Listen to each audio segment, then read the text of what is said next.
Bonjour Evrard Zaoucha. Bonjour Abdel. Merci beaucoup d'être avec nous ce matin sur Objectif Gare. Je rappelle, vous êtes directeur général du CGR Nîmes.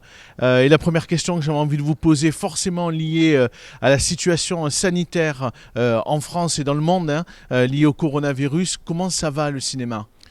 Alors, la preuve en est cette semaine, le cinéma il va quand il y a du film.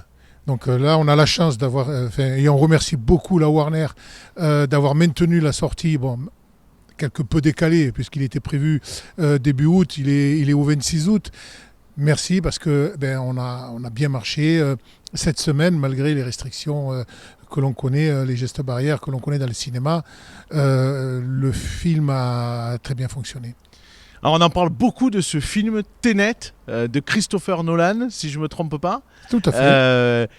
Qu'est-ce que vous pouvez nous en dire sur ce film pour donner envie aux Nîmois et peut-être même aux Gardois qui habitent à proximité de Nîmes de venir au CGR le découvrir ? Alors tout d'abord, il faut savoir que c'est un Nolan. Donc Nolan, il est pas tout seul dans sa tête. Il a une réflexion et une écriture de scénario qui est propre à lui. On l'a vu dans Inception, on l'a vu dans Dunkerque, on l'a vu dans ses différents films.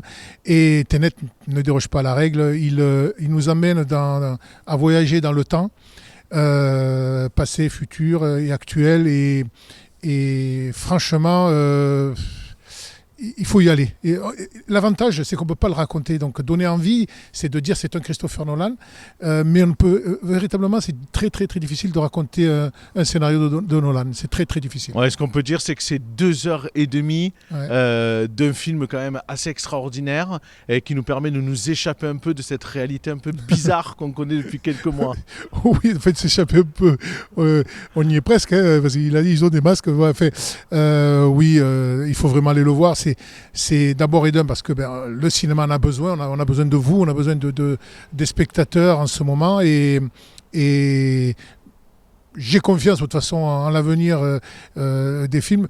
À titre indicatif, on peut le divulguer maintenant puisque la Warner nous a demandé de ne rien dire les 5 premiers jours, mais il a fait 1 million d'entrées France ce qui est énorme. Sur la semaine, ce qui est très très très très bien. C'est digne d'avant Covid, donc c'est parfait. Ouais, surtout dans les conditions effectivement sanitaires. D'ailleurs, parlons-en, puisqu'il y a un nouveau protocole qui s'est mis en place il y a maintenant quelques jours. Comment ça se passe concrètement dans le cinéma ?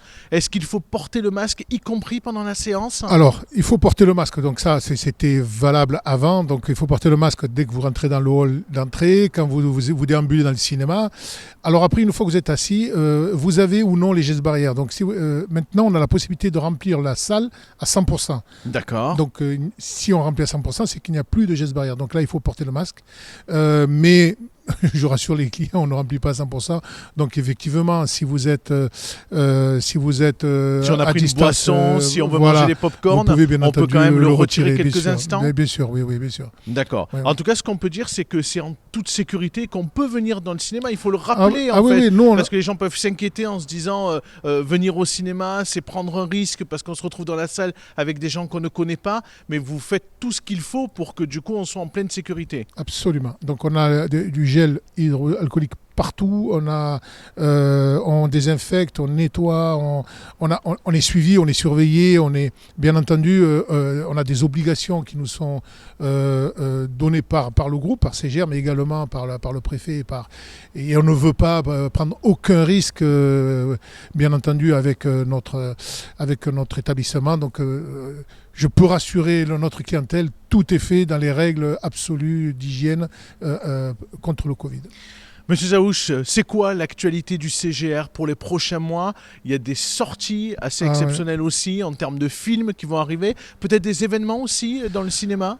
On va essayer de reprendre nos événements normal, on va dire, puisque on est absolument dans le cadre aujourd'hui d'une situation complète avant Covid, quoi. Donc il y a des projections qui vont avoir lieu. On va essayer de reprendre les CGR Family. D'accord. Puisqu'il y a Les Trolls qui sort début mars. Non, que je raconte n'importe quoi. Qui sortent début octobre. Oui. Donc là, je pense qu'on va faire le dimanche matin, on va faire un CGR Family, ou le dimanche à 14h, on va le mettre en place. Et puis, il y a du film qui arrive. Le nouveau James Bond, non? Je sais, voilà, j'allais y venir. On en parle, il est décalé, va-t-il être là. Donc, ça est confirmé, il est là le 11 novembre. Donc, on est en train de monter une très, très grosse opération dont vous êtes associé, mon cher Abdel, avec Objectif Gare. On va monter une très, très grosse opération sur le film et là, on sera présent, mais il y a également Kaamelott qui est au 25 novembre. Il y a Les Tuches 4 qui est au début décembre, le 4 de mémoire. Il y a le prochain Dune, il y a le prochain West Side Story. Il y a un dernier trimestre, en fait, finalement, 2020, où il y a pas mal de films qui vont sortir et qui vont certainement donner envie aux spectateurs de revenir dans les cinémas. Vous l'avez dit, pour donner envie, il faut absolument qu'il y ait du film.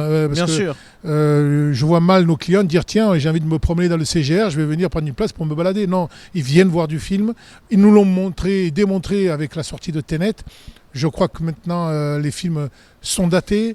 Là, on a un mois de septembre avec des films assez sympas. Pas de gros blockbusters, si ce n'est le 30 avec le Marvel qui va sortir, le Wonder Woman qui devrait sortir au 30 septembre. Donc, on est en difficulté, mais on est confiant à l'avenir et on pense véritablement qu'on va avoir de bons résultats d'ici la fin de l'année. Oui, on le dit, et ça fait des mois qu'on le répète, bien évidemment, le monde culturel a énormément souffert de cette crise sanitaire. On a vu tous les événements culturels cet été, y compris ici à Nîmes, ont été annulés à quelques exceptions près. On pense bien évidemment aux réalisateurs dans la ville. Ouais. D'ailleurs, vous avez accueilli le réalisateur la semaine dernière dans le cinéma. On parle de la Feria qui va arriver en toute logique le 17 septembre. Vous en pensez quoi, vous? C'est une bonne nouvelle pour la ville de Nîmes de maintenir la Feria des Vendanges? Alors moi j'ai vu le 7h50 ce matin de Philippe Berta, que j'aime beaucoup d'ailleurs, mais je suis complètement opposé à son opinion. Moi je remercie le maire. Là je le dis parce que j'ai dit des choses contre à une certaine époque, et là je le remercie de maintenir la Feria et en tout cas de tout faire pour la maintenir, mais également le préfet que j'écoute régulièrement, qui est très clair dans ses positions et non, il faut maintenir la Feria, il faut continuer à vivre la Feria en prenant des garanties nécessaires, tout le protocole nécessaire. Il faut redonner envie, il faut sortir, il faut s'amuser, quoi. Il faut vivre. Il y a le Covid, d'accord, ok, il est là, il tue moins, c'est une bonne nouvelle. Alors, il y a beaucoup de cas, oui, il y a beaucoup de cas parce qu'on teste beaucoup plus. Bon, eh ben, il y a des cas, voilà. Il faut apprendre à vivre avec et continuer, essayer d'avoir une vie à peu près normale. Dans apprendre à vivre avec, il y a le mot vivre, donc vivons. Il y a les cinémas, il y a les férias, il y a les corridas pour ceux qui aiment, il y a les matchs de foot, il faut vivre, quoi. Il y a le hand qui va reprendre, donc voilà, il faut vivre. Moi, je suis absolument pour maintenir le maximum, en tout cas, de festivités, d'événements nîmois. Un dernier mot, derrière vous, l'auberge espagnole qui a fermé il y a maintenant plusieurs mois. Vous avez une bonne nouvelle, je crois, à nous annoncer, c'est que vous allez certainement reprendre effectivement ce service de restauration à côté du cinéma, parce que là aussi il y a besoin, à côté du cinéma, qui est de la vie et qui est de la vie commerciale également. Qu'est-ce que vous avez prévu de faire à cet emplacement ? Alors là, c'est un scoop. Si je vais trop vite. Vous allez un peu vite, mais bon, c'est un scoop, c'est bien fait pour moi, je parle. Non, disons que on est obligé d'avoir de la restauration à côté du cinéma. J'ai vu mes associés qui me disent, avec le Covid, c'est très très dur de trouver quelqu'un, et ils m'ont demandé de faire le maximum pour pouvoir, en tant que professionnel, puisqu'on a des restaurants en centre-ville, oui, bien sûr, de faire le maximum pour reprendre effectivement les locaux de l'auberge espagnole qui ont fermé effectivement à la fin d'année dernière, et on se retrouve depuis maintenant presque un an avec un local fermé et pas de restauration. Donc j'ai décidé, avec avec c'est pas la période, mais il faut vraiment. Donc j'ai essayé de reprendre. Donc effectivement, j'ai fait des offres de reprise du matériel. Je vais signer très prochainement le bail et essayer d'ouvrir très rapidement un nouveau restaurant. On va changer de concept. Je pense qu'on va s'orienter plus vers une pizzeria. D'accord. Pizza et pâtes. Parce qu'il faut vraiment que nos clients puissent venir manger. On leur offre le parking, on leur offre un cinéma de qualité. Il faut absolument qu'ils aient un endroit où ils peuvent se restaurer avant et après nos séances. C'est plus de l'impératif que d'une vraie volonté de ma part. Merci, Monsieur Zaouch, d'avoir été avec nous ce matin, un homme de défi donc, avec le cinéma, où vous essayez de passer entre les gouttes avec cette crise et avec ce nouveau projet de restauration à proximité du cinéma. Merci d'avoir été avec nous ce vendredi matin. Merci à vous et à très vite sur Objectif Gare.